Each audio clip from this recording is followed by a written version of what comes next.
En Tamaulipas, déjeme pasar a Tamaulipas, parecería que lo que está viviendo Matamoros, por ejemplo, es derivado de la fragmentación de lo que fue un solo cártel, un cártel grande hace tiempo. ¿Ese es el diagnóstico o qué está con pasando? algunas cosas más. El caso de Tamaulipas, quiero decirle que es un caso de los más difíciles junto con Michoacán y otros estados. No los quiero señalar porque sería terrible. Usted señaló Tamaulipas. Hay indudablemente avances en Tamaulipas, también comparados en el tiempo, pero no hemos actuado ya en una estrategia que se tiene para Tamaulipas a totalidad. Estamos entrando con el cuidado que se requiere. Entrar de manera brutal en una decisión inmediata, sin estrategia, lo único que genera es más violencia. Entonces, si queremos realmente erradicar la violencia y establecer la paz, tenemos que actuar con mucha seguridad, con mucha certeza, de manera tal que cuando la fuerza del Estado esté presente, no esté sujeta a que la fuerza federal o la estatal estén en el lugar, sino que esté organizado adecuadamente el ámbito y el tejido social, de manera tal que nos permitan mantener esa paz de manera natural.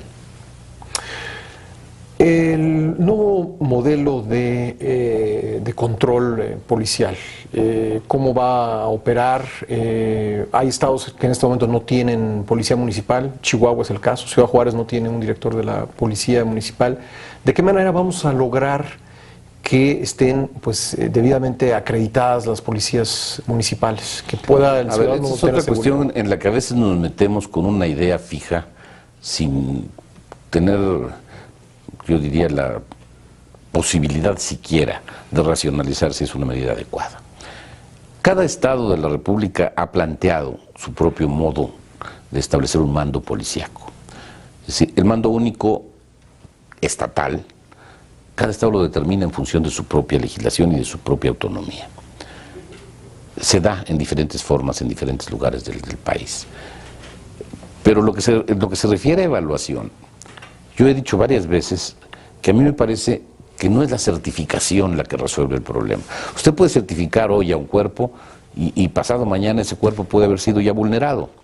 Es decir, si no es permanente, continuo, el método, porque tiene que ser eso, un método de control de confianza, no va a servirle una certificación, y menos con la movilidad que tienen las policías municipales.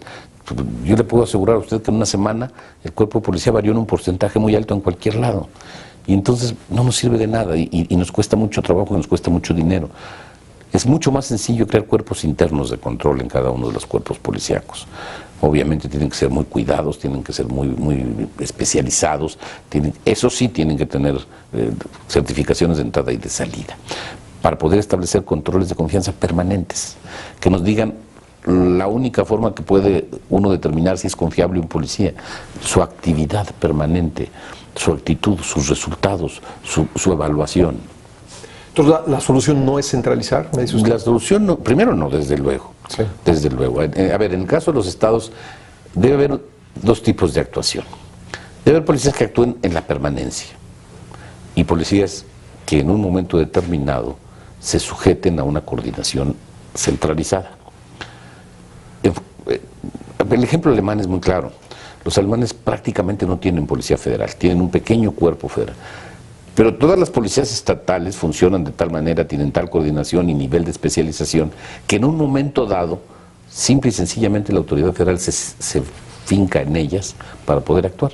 Ese es un sistema eficiente, es un sistema que funciona. Nosotros no podemos llegar todavía a ello porque no tenemos todavía esa calificación policial que tenemos que lograr. ¿En Lázaro Cárdenas no es la centralización por la que se está optando? En Lázaro Cárdenas lo que se está haciendo es el restablecimiento del sistema de verificación de ingreso y de salida de los productos del país, la verificación de la honestidad en ese manejo y la certeza de lo que ocurre en el puerto. Es una reorganización del puerto para devolverlo a la normalidad, y cuando esté en la normalidad tendrá, como siempre, sus autoridades constituidas. Me refería a los policías, a los que se llamó a... Es justamente lo que se va a hacer es capacitarlos. Pero justamente para ese tema, más que para la seguridad del municipio, la seguridad del puerto. Ahí es la seguridad del municipio. Estamos hablando no del puerto, sino del municipio. Sí. Es para la seguridad de los habitantes. Es decir, el hecho de estar tan cerca de una fuente de ilícitos pues genera que la corrupción se dé con mayor facilidad. En consecuencia, se requieren policías mucho más capacitados y mucho más controlados. Déjeme pasar al caso del Bester Gordillo. ¿Su estrategia legal preocupa a la Procuraduría o es simplemente mediática? Mire usted, a la Procuraduría le preocuparía las deficiencias que pudieran dar la impresión. Aquí no hay. Si es contundente la verificación de los hechos que constituyen los delitos, de las actitudes y de las conductas que constituyen delitos, es contundente. Es decir, la Procuraduría actúa en función de una comisión evidente de delitos. Cuando presentamos el caso no quedó duda, y esa comisión evidente de delitos hace que nosotros no nos preocupemos. No hay ninguna duda entonces sobre los hechos por los que fue acusada. Los casos no podrán caerse durante el proceso. La gente puede tener confianza en que el Bester se quedará en la cárcel. Mire usted, yo tengo confianza plena y absoluta en que el Poder Judicial está integrado en su mayoría por gentes honestas y capaces, y que a fin de cuentas hay mecanismos de control que si alguno de ellos falla, los demás lo corrigen. Hay casos anteriores, procurador, de políticos procesados por corrupción, personajes relevantes, banqueros, empresarios, y algunos de ellos pues pisaron la cárcel un tiempo y luego salieron. A lo mejor se debe a esto que hay cierto cinismo en torno al caso del Bester Gordillo. ¿Pasará lo mismo? ¿Puede usted? Desde que yo llegué a la Procuraduría me puse como objetivo creer y actuar en función de lo que marca la ley. Creo en el Estado de Derecho, soy abogado formado y voy a hacer lo que esté de mi parte por construir el Estado de Derecho, lo que implica creer que se va a aplicar la ley y que no va a haber impunidad. Hay otros señalamientos. Bueno, existe por supuesto el caso del exgobernador Granier, pero quisiera preguntarle si hay denuncias públicas en contra de exgobernadores, en contra de dirigentes sindicales. Mire, indudablemente hay, pero no le voy a decir nada al respecto porque esa es mi obligación. La Procuraduría está obligada a preservar incluso hasta la honorabilidad y el prestigio mientras no tenga una fuerza contundente para probarlo.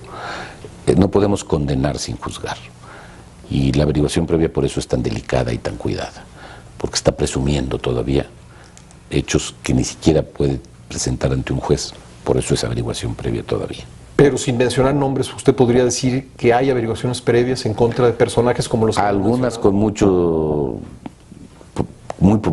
producto de intereses muy personales que caen por su propio peso? Obviamente todas son analizadas, pero la mayoría no tienen mucho sustento. Las que tienen sustento se investigan. ¿Qué pasó en el caso Caro Quintero? ¿Cómo fue posible que en medio de la noche un tribunal colegiado tuviera un fallo como el que tuvo y se permitiera la liberación de un hombre que pues horas después se esfumó? Mire usted, el caso se inicia hace 28 años.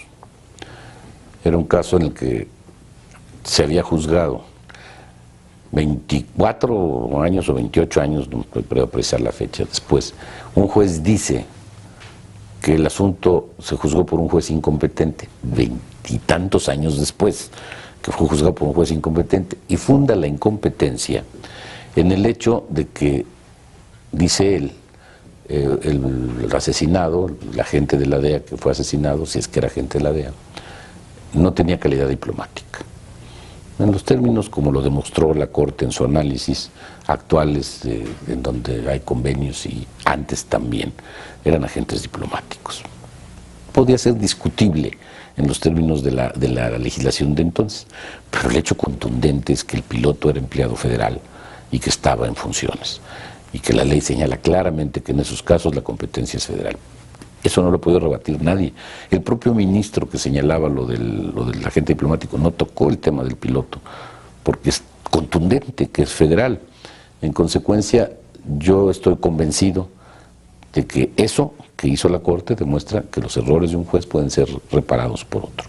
Desgraciadamente aquí la reparación va a ser muy costosa para tener que lograr la recaptura de este hombre. Costosa en términos de todo. justicia y también en términos de justicia, en términos económicos, en términos de tiempo, en términos de muchas cosas. ¿De la relación con Estados Unidos también? Yo creo que no. Déjeme decirle que en ese sentido recibí inmediatamente después de que actuamos, y hoy sobre todo, muestras de agradecimiento por la rapidísima actuación de la Procuraduría, de funcionarios muy altos del gobierno americano. Entiendo que hubo un esfuerzo de la Procuraduría por lograr la recaptura de Caro Quintero. Sí, casi inmediatamente, pero ya era tarde. Ya era tarde. ¿Hay posibilidades? Bueno, creo que la respuesta obvia es que sí hay posibilidades, pero ¿qué tan confiado está usted en que se le pueda recapturar? Sería especular, nunca especulo. Déjeme pasar al tema del avión mexicano en Venezuela. En este momento la opinión pública tiene versiones con muchas contradicciones, versiones mexicanas, venezolanas. ¿Hay algo ya sistemático, investigado sobre el tema? Sí, que tampoco le voy a decir. Ahorita me afectaría la investigación. Llama la atención que el presidente Maduro haya hablado de la presencia de droga en el avión. Normalmente la cocaína viaja de sur a norte, no de norte a sur, procurador. Y si había, ¿para qué la quemaron? Era la evidencia más clara, ¿no? Estamos todavía en ayunas en cuanto a información de ella. ¿Es otro tema que pudiera dañar las relaciones diplomáticas del país? Pues yo espero que no, porque las relaciones fundamentalmente entre los pueblos de Venezuela y de México han sido bastante buenas, entre los pueblos de México y Venezuela. Espero que no. Finalmente, procurador, mencionaba usted la comunicación con su homólogo Eric Holder después del caso Caro Quintero. Bueno, ha habido acercamientos con Estados Unidos, muchas reuniones, hay en puerta una cumbre de los países del TLC. ¿Cómo va la cooperación con Estados Unidos en el tema que le compete a usted? Muy bien. Incluso mi reunión con Holder, déjeme decirle que independientemente de la especulación, fue verdaderamente grata, fue muy positiva.